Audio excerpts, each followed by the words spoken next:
Good morning friends. Today news ఛానల్కి స్వాగతం. నేను నరేందర్.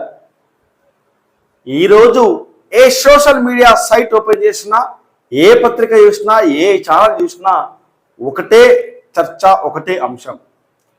ఎస్సీలుగా మారి, ఎస్సీలు క్రిస్టియన్లుగా మారి వారు ఎస్సీ కారు, ఎస్సీ కులానికి చెందిన వారు కారు, వాళ్ళు ఎస్సీలుగా పరిగణించకూడదు అని చెప్పేసి సుప్రీంకోర్టు ఇచ్చినటువంటి ఒక తీర్పును ప్రధానంగా అన్ని social media site, social media బేస్గా ఉన్నటువంటి అన్నింటిలో కూడా విస్తృతమైనటువంటి ప్రచారం చేస్తూ ఉన్నారు. రైట్, ఒప్పుకుందాం. ఎందుకంటే ఒక జాతిలో ఉండి, ఒక మతంలో ఉండి మరో జాతి మరో మతంలోకి వెళ్ళినప్పుడు వారు వారిలాగానే ఉండాలి, ఒప్పుకోవచ్చు. ఇట్లా ఎంతమంది ఉంటున్నారు? చాలా రేర్ కదా, చాలా రేర్. అంత ఉన్నతంగా, అంత బ్రాడ్ మెంటాలిటీతో ఉన్న కుటుంబాలు ఎంతమంది? నేను ఈ ఏదైతే క్రైస్తవంలోకి మారితే ఎస్సీ హోదా రద్దు అని ఎవరైతే ఈ యొక్క తీర్పును స్వాగతిస్తూ ఇది చాలా గొప్ప తీర్పు అని సోషల్ మీడియాలలో వైరల్ చేస్తున్నటువంటి వారందరికీ నా యొక్క విజ్ఞప్తి, సుప్రీంకోర్టు ఇచ్చినటువంటి తీర్పును అందరం గౌరవించాల్సిందే. ఎందుకంటే దేశ అత్యున్నత సర్వోన్నత న్యాయస్థానం, ఇందుకు మించినటువంటి మనకు ఇంకా న్యాయస్థానం లేదు. వారిచ్చిన తీర్పును సగర్వంగా అందరం మనం ఏకీభవించాల్సిందే. కానీ మీ చుట్టూ ఎంతమంది ఎస్సీలు క్రిస్టియన్లుగా మారి ఉన్నత ఉద్యోగాలు ఎంతమంది పొందుతా ఉన్నారు? మరి వారి సంగతి ఏంటి? ఇక ఒక వర్గానికి, ఒక వర్గం తరపున ఏళ్ల తరబడి ఆ వర్గానికి న్యాయం చేస్తామన్నటువంటి ఓ నాయకుడి ఒంటి మీద సిలువ వేసుకొని ఉన్నాడు. మరి ఆ ఒంటి మీద సిలువ వేసుకున్నాడంటే ఆయన ఎంతటి ఫ్యాన్ అయితే, ఎంతటి ప్రేమ ఉండి, ఎంతటి ఘనమైనటువంటి భక్తుడైతే ఆయన ఆ రకంగా ఒంటి మీద ఎందుకు వేసుకుంటాడు సిలువ? మరి ఆ ఒంటి మీద సిలువేసుకున్నటువంటి ఆయనకి ఒక వర్గం నుంచి మీరు పోరాడిరని చెప్పేసి అత్యున్నత అవార్డు కూడా ఇవ్వడం జరిగింది.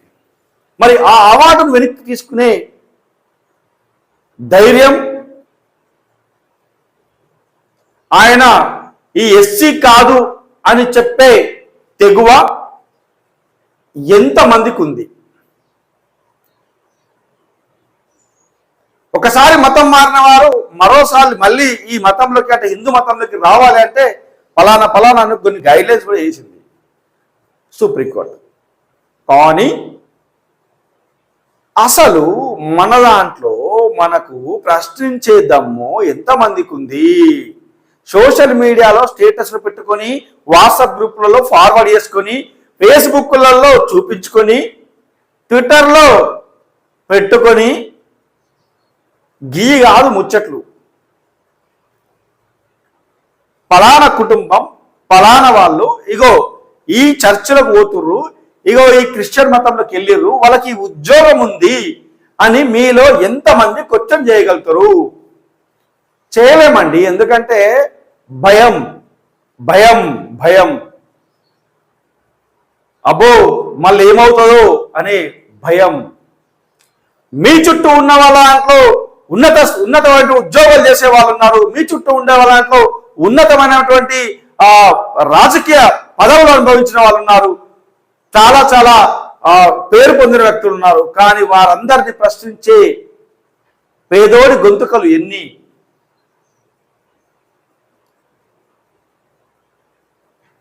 సో మిత్రులారా, ఒక చారిత్రాత్మక తీర్పు వెనుక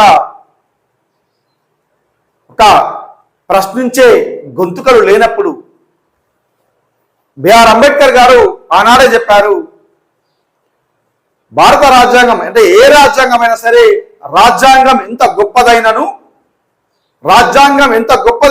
దాన్ని అమలు చేసే సమర్థులు లేకపోతే ఆ రాజ్యాంగం ఎంత గొప్పదైనా దానికి విలువ ఉండదని చెప్పేసి రాజ్యాంగానికి ఆయన చైర్మన్ గా వ్యవహరించి రాజ్యాంగాన్ని రాసినటువంటి వ్యక్తి బిఆర్ అంబేద్కర్ గారి ఆనాడే చెప్పడం జరిగింది.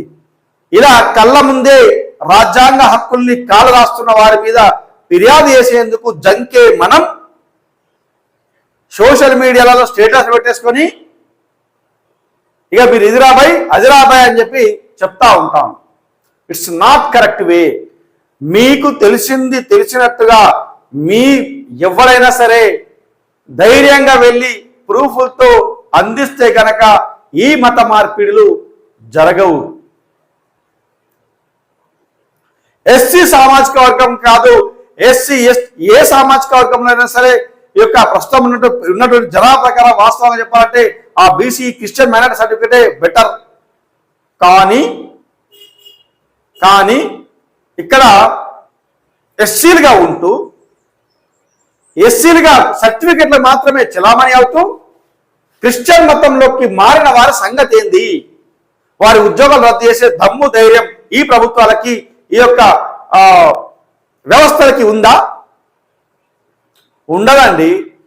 జస్ట్ ఇవాళ మనం ఈ అంశం వచ్చింది, ఈ అంశం మీద ఒకసారి మాట్లాడతాం, 2 రోజులు స్టేటస్ పెట్టుకుంటాం, 3వ రోజు కేర్ కట్టం దుకాణం బంద్.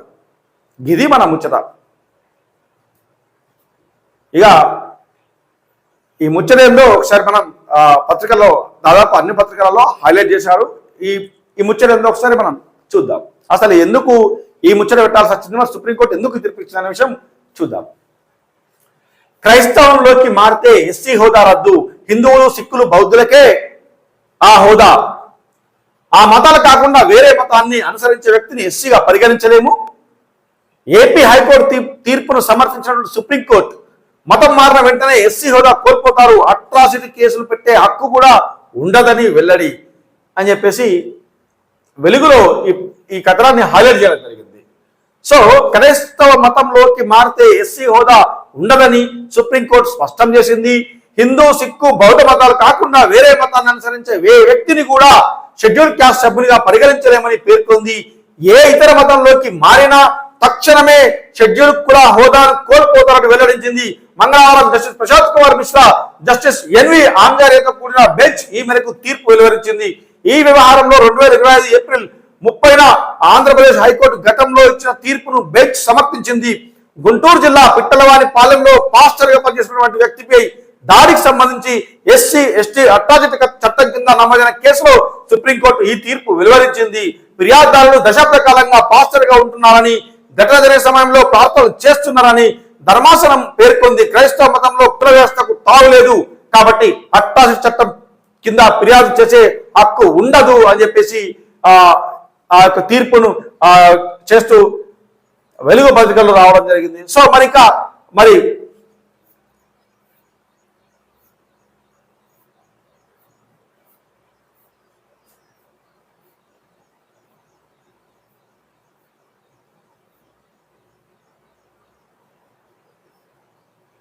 సో చూసినట్లయితే ఎందుకు సంబంధించిన పూర్తి విశ్లేషణ కనుక మనం అంటే పూర్తిగా ఈ వార్త చూసినట్లయితే